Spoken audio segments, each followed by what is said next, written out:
We'll get started. We're going to hear first this evening from Julie Mattel, and she is a clinical dietitian and nutritionist with us at Lucile Packard Children's Hospital. She's also a certified diabetes educator, and she assists with the management of patients with cystic fibrosis-related diabetes. Her areas of special interest include pediatric nutrition, diabetes, and cystic fibrosis. Some things to know about Julie are that she received her Bachelor of Science from the University of California at San Diego and her Master of Science from UC Berkeley. She also completed a dietetic internship at UC San Francisco, and before coming to Packard, Julie was a research coordinator for a multi-site National Institute of Health research study entitled Diabetes Therapy to Improve BMI and Pulmonary Function in CF Subjects with Abnormal Glucose Tolerance. I'm sure she has a lot that we all need to be aware of, and I certainly won't eat my cookies until she's done. So let's all welcome Julie Mattel.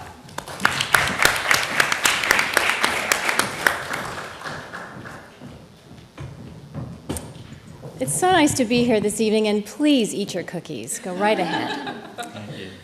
So when asked to speak about tips for back-to-school health for children, I was trying to think of what I would like to focus on today. And I thought I would first focus on a couple of key nutrients that are oftentimes difficult to achieve in both adult and children's diets, and those are fiber and calcium.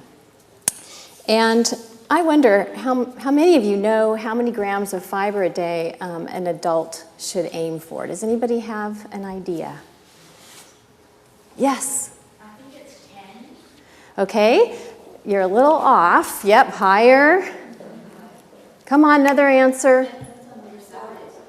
It does depend on your size and caloric intake, but we do have some general numbers. So 25 to 35 grams a day for adults, and most adults achieve about 10 grams per day.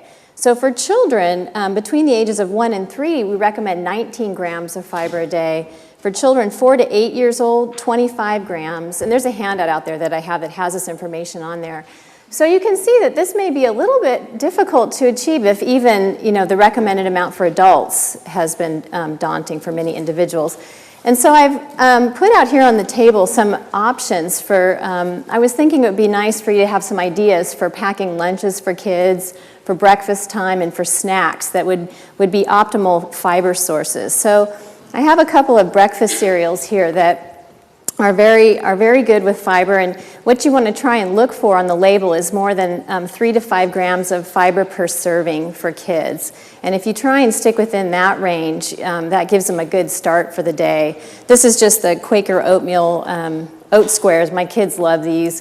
And then this just has some extra omega-3 fatty acids in it as well. And it has, 9 grams of fiber per serving.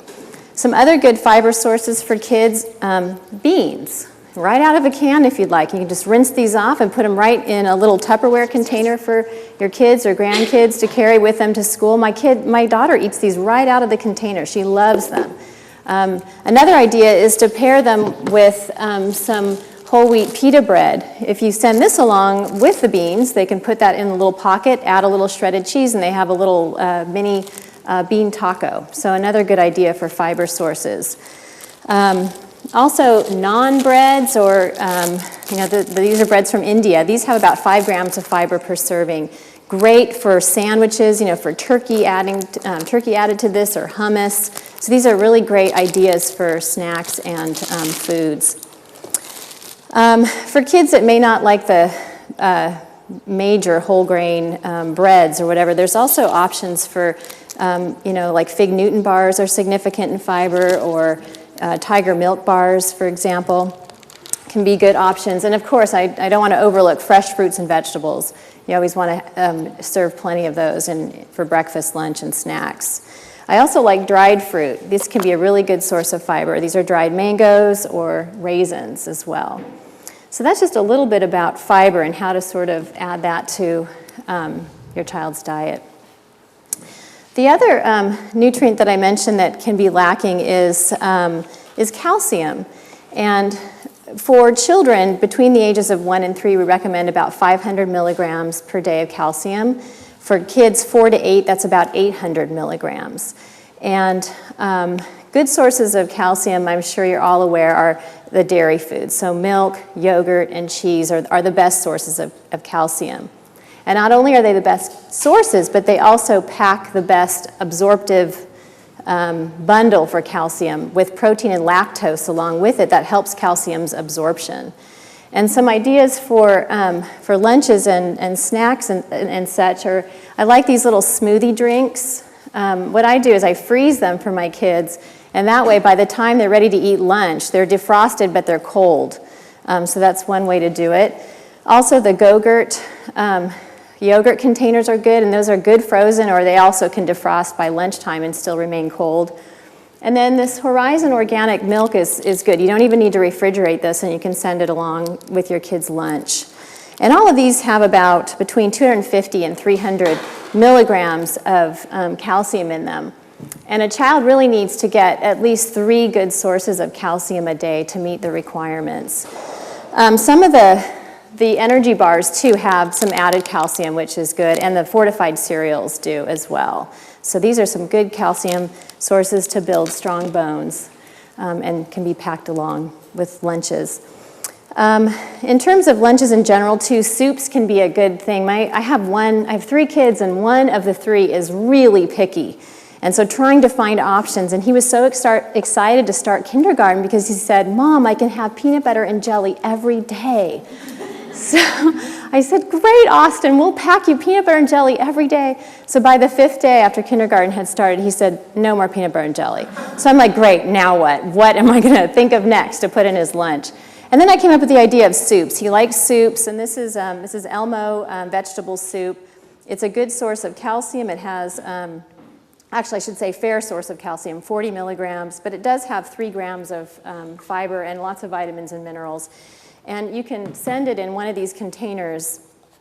You just want to make sure. I made the mistake of putting the lid on a little too tight. My little girl couldn't open it at lunch.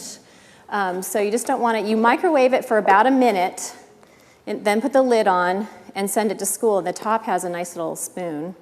And then they stay warm by lunchtime, and then they can have their soup. So it's a good idea for pastas, for soups, and that sort of thing as an alternative to the sandwich that your child might be sick of by the end of the week.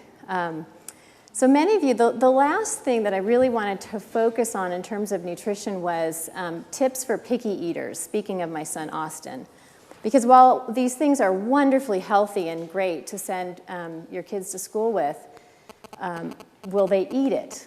And I want to see a show of hands. How many of you know a picky eater? Yeah, it's very common. 1 out of 3 toddlers are picky. And even, some of the kids remain picky into, school age and adolescence. And so I have a few tips for you in terms of how to, at least most of the time, have that lunch eaten rather than sent back. And I'm just going to refer to one of my handouts. Find it here. Okay. One thing that I found works pretty well at home with my kids is to get them involved in cooking. And so this year I thought one thing I'm going to try with Austin, my picky kindergartner, was I'm going to try and see if after dinner he can help me make his lunch. And that way he may be a little more invested in what he prepares and puts in his lunch, and he probably will be more likely to eat it. So I had the kids sit down at the table, and I put out some options for their lunch. And one thing we made together was trail mix. And so we got some nuts and some pretzels. We actually used this cereal here, this oatmeal square cereal, and a few M&Ms and some raisins. And they had a great time, putting together their trail mix and whatever they wanted in it. And then we send it to school in a little container, and it's been a great hit. And so that's really, really helped. When you get your kids involved in cooking any meal, it could be dinner, it could be breakfast, or lunches, they're likely to be a little more invested in trying the foods and likely to eat them. Also, you might want to just consider offering one new food at a time. If you would like to see your kids try a new food, keep the old standbys on the table or in the lunches and just pack one new food at a time for them to try. And that way, you can encourage them to try it, and if they don't like it, well, then you try it again another time. And I think a lot of people kind of give up. They try the new food once, their kid doesn't like it, so the food is never, purchased or sets foot in the house again.